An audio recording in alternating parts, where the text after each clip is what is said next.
Fala, minha nação tricolor, sejam bem-vindos a mais um vídeo aqui no canal Meu Bahia. Hoje, sexta-feira, não posso chamar de ótima sexta-feira, se é que a gente pode chamar assim, depois desse jogo do Bahia ontem. O Tricolor de Aço acabou sendo derrotado por 1-0 para a equipe do Atlético Nacional de Medellín, jogando fora de casa pela Libertadores, e se complicou no grupo F. Hoje a gente vai ter Nacional e Internacional para a gente saber como é que vai ficar a nossa situação no grupo para a última rodada, e é sobre isso, inclusive, que eu quero falar com vocês no vídeo de hoje, né, sobre os cenários e probabilidades.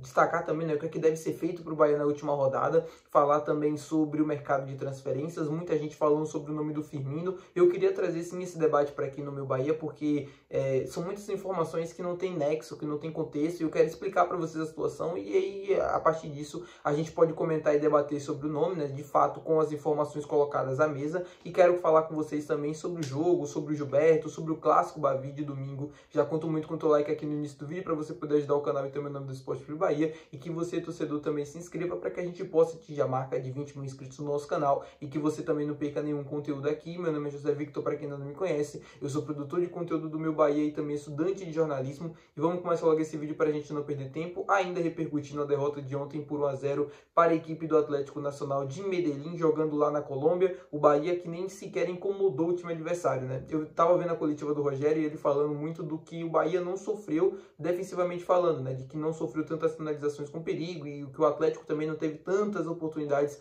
claras assim. Acontece que o Atlético Nacional teve algumas, e nas poucas que teve conseguiu aproveitar, né, nos erros do Bahia, e o Bahia sequer chegou perto de ter algo parecido. O Bahia não teve nenhuma finalização em gol, por exemplo, no primeiro tempo. Não foi um time que incomodou a equipe adversária, né? Não teve força, pressão suficiente para conseguir criar as oportunidades e conseguir pelo menos balançar as redes. Era um Bahia que precisava ir para ganhar o jogo, mas teve uma postura completamente diferente, e isso me incomodou bastante. Os últimos 30 minutos da partida contra o Nacional, para mim, é o que está pesando muito nesse grupo. O Bahia poderia estar numa situação hoje muito mais confortável se conseguisse manter aquela vitória por 1-0, né, contra a equipe do Nacional do Uruguai, jogando em casa. Não conseguiu, tomou a virada, veio para a Colômbia, um jogo super difícil que todo mundo já imaginava que seria complicado. A gente perde também, e agora só uma vitória contra a equipe do Internacional para a gente conseguir essa classificação. Eu estava analisando a tabela, né, imaginando todos os cenários que podem acontecer no jogo hoje do Inter, e quase em todos eles a gente vai precisar de um resultado simples lá no Beira-Rio para conseguir a classificação. É simples na teoria, né, porque na prática a gente sabe que é muito mais complicado. O Internacional, se empatar o jogo hoje contra o Nacional do Uruguai, a situação fica um pouco mais favorável para o Bahia, mas a depender do outro jogo, né, entre Nacional e Atlético de Medellín na última rodada, se o Nacional vence por um saldo de gols maior, o Bahia precisaria vencer o Inter para conseguir manter a segunda colocação. Se o Internacional vence, vai a 8 pontos, o Bahia só se classificaria com um resultado positivo, vencendo a equipe adversária jogando no Beira-Rio. Se o Nacional vencer o Inter hoje lá no Uruguai, vai a 7 pontos, não passa o Bahia, a depender do saldo de gols, né, porque se vencer por 2 ou mais gols de diferença, aí já passa, e já tem uma certa vantagem para o jogo da volta, e aí só um resultado positivo lá no Beira-Rio classificaria o Bahia, e aí teria que depender de uma derrota do Nacional, né, para o Atlético Nacional de Medellín, que já estaria classificado por uma certa quantidade de gols, para a gente conseguir ter uma situação mais favorável. Enfim, é uma situação muito complicada, mas para resumir tudo, precisa vencer o Internacional, uma missão muito complicada, porque o Bahia não vem tendo boas atuações fora de casa, e principalmente na Libertadores vem sofrendo bastante contra equipes, né, mais cascudas, que essas equipes do grupo F. Venceu o Nacional do Uruguai, teve uma boa exibição, mas tirando aquele jogo, o Bahia não conseguiu, depois do jogo do Nacional, dos últimos 30 minutos, o Bahia não conseguiu repetir a mesma intensidade dos últimos jogos, né? Perdeu contra o Flamengo, agora perde contra o Atlético Nacional, vem de 3 derrotas consecutivas para o clássico Bavi de domingo. O clássico de Bavi pode mudar a chave. O problema é que a gente não tem forças nesse momento para duelar como a gente estava antes, né? Como a gente estava em uma boa intensidade, né? Uma boa rotação, e agora a situação realmente ficou complicada. Mas vamos torcer para que no clássico Bavi as coisas possam mudar e que a gente possa conseguir resultados melhores. Falando sobre o clássico, quero trazer informações com vocês sobre o lateral direito Gilberto. Eu falei com vocês aqui em várias oportunidades sobre o Gilberto, sobre ele não estar disponível para o jogo contra o Atlético Nacional de Medellín, que era esperado, inclusive, porque ele treinou normalmente na segunda-feira, porém o técnico Rogério Ceni revelou em coletiva que o lateral direito Gilberto sofreu uma torção no tornozelo no final do treino, na segunda, e por isso ficou de fora dessa partida contra o Atlético Nacional. Ele vai ser reavaliado em Salvador, vai fazer os treinamentos na sexta-feira, para poder ver se vai reunir condições de ir para o Clássico Bavi de domingo. Se reunir condições, provavelmente deve entregar a lista de relacionados, mas eu acredito que ele deve seguir fora do time titular. Ele passou um longo período em transição, aí quando volta sofre essa torção no tornozelo, ainda vai se recuperar, ainda vai ser avaliado. Se tiver condições de pelo menos ir para o banco de reservas, ele vai estar lá, mas para ser titular já é complicado, né?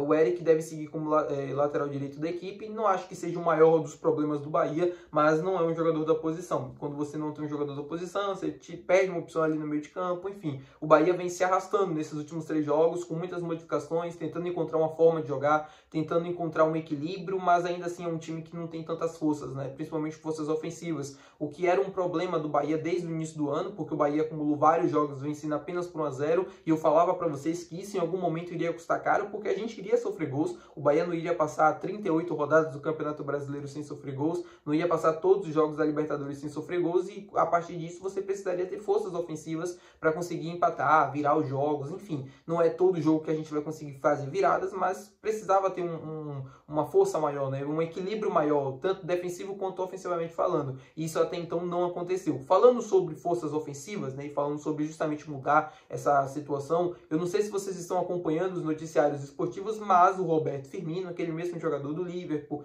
da seleção brasileira, vai deixar o Al Ahly, né, clube da Arábia Saudita, que ele joga já praticamente quase um ano, no final da temporada asiática, né, que é o mesmo calendário do futebol europeu. Ele vai deixar o clube saudita em junho, julho, vai estar livre no mercado. Ele está buscando a rescisão contratual porque o seu contrato atual vai até o final de junho, se eu não me engano, de 2026. Ou seja, ele teria ainda mais um ano para cumprir de contrato, mas ele não quer cumprir esse contrato. O Al Ahly também vê com bons olhos essa saída, porque o salário dele por ano gira em torno de 22 milhões de euros, ou seja, um valor muito alto. E aí você pensa, né, pô, um valor completamente impossível para o futebol brasileiro. Acontece que, segundo o Globo Esporte e outros, né, outras fontes, o Roberto Firmino está disposto a reduzir o seu salário e voltar ao futebol brasileiro. Ele tem isso como objetivo nesse momento. E o Flamengo já apareceu como um dos possíveis candidatos, né, a essa contratação, porém as conversas estão esfriadas nesse momento, né? O Felipe Luiz discutiu esse nome com a diretoria e tal, mas o Flamengo tem outros objetivos, não vê o camisa 9 como uma prioridade no mercado para esse ano, né, para essa segunda janela, e por conta disso as conversas estão paradas. Ou seja, ele quer voltar ao Brasil, tem o Flamengo como opção, mas não é o único clube. O que eu quero perguntar para vocês é: será que vale a pena trazer o Roberto Firmino para o Bahia? Será que é um nome interessante? Bom, a gente está falando sobre dificuldades de fazer gol, né, dificuldades de conseguir ter volumes ofensivos. Eu concordo com todo mundo que pensa igual, que ter o Roberto Firmino aqui poderia mudar completamente essa situação. Porque além de ser um jogador, né, que faz muitos gols, é um cara que te entrega também muito na qualidade técnica. E que nesse momento falta para o Bahia, né? O Lúcio assim, se debate com a bola, não consegue ajudar a criar tabelas e tal, não é um jogador tão lúcido nesse momento, nesse sentido. A mesma coisa o William José, que é um atacante que faz bem o pivô e tal, mas também não vive grande fase. A questão é somente o salário, né, e como o Grupo City enxergaria essa contratação. Um jogador como o Roberto Firmino ajudaria demais o projeto. Eu acho que já anteciparia, por exemplo, trazer um nome parecido no início do ano que vem, e aí já ajudaria também se a gente conseguir essa classificação na Libertadores. A questão é somente os valores econômicos.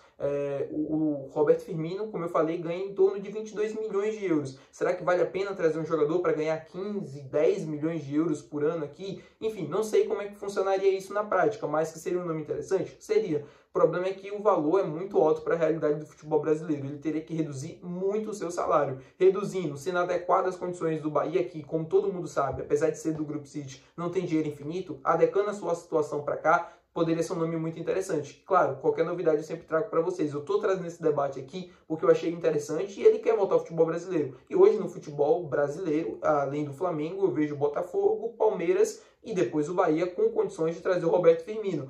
São os únicos clubes que têm, por exemplo, que são clubes, né,